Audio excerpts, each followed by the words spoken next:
Sa ating balitang pulis, sa pool sa CCTV ang pagtangay ng kawatan sa mga paninda ng isang nakatulog na tindera sa Tondo, Maynila. Problemado ngayon ang biktima dahil inutang lang niya ang puhunan ng kanyang kalakal. Jem Tejano sa balitang yan. Sa closed-circuit television o CCTV, hagip ang lalaking ito na may bitbit na plastic. Maya-maya, saglit na huminto ang lalaki na tila may sinipat-sipat sa lugar. Ilang saglit pa, nilapitan nito ang isang kariton at wala pang ilang segundo. Tila may kinuhang bagay ang lalaki at saka umalis. Makalipas ang halos kalahating oras, isang babae ang lumabas sa kariton na tila balisa at hindi mapakali ng oras na yon.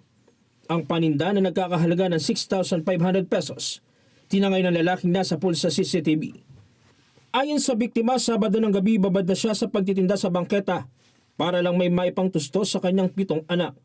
Hanggang nitong umaga ng Linggo, August 17, 2025, matapos mamili ng paninda, tila nakaramdam ng pagod, kung kaya saglit-an niya siyang nagpahinga sa kanyang kariton. Sa pahinga po ako, natulog po ako ng saglit para may lakas po ako para maglako po ng Yakult. Pero nanakaw naman po yung tinda kong ipit. Doon po ako kumukuha ng pangkain ng anak kong 7. Makaraan ang insidente ng pagnanakaw. Inireport ng biktima ang nangyari sa barangay. Pinareview niya sa akin yung CCTV. Kinuwento niya sa akin yung pangyayari. Kung paano nawala, ninakaw. Nireview nga namin, yun na nga, totoo, ninakaw talaga. Talagang walang oras yung mga magnanakaw na ito. Agad nag-imbestiga ang barangay pero bigong matunto ng suspect na posibleng dayo sa lugar. Ang alam lang naman talaga namin pupuntahan ng mga yan unang-una doon sa Burautan.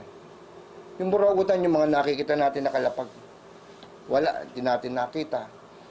Problemado si Rosemary sa kanyang inutang lang na puhunan. Dahil sa halip umusad ang buhay, tila panibagong dagok ang kanyang naranasan. Bukod sa di maasahan ang kanyang asawa, siya lang ang halos kumikilos para maitaguyod ang pamilya.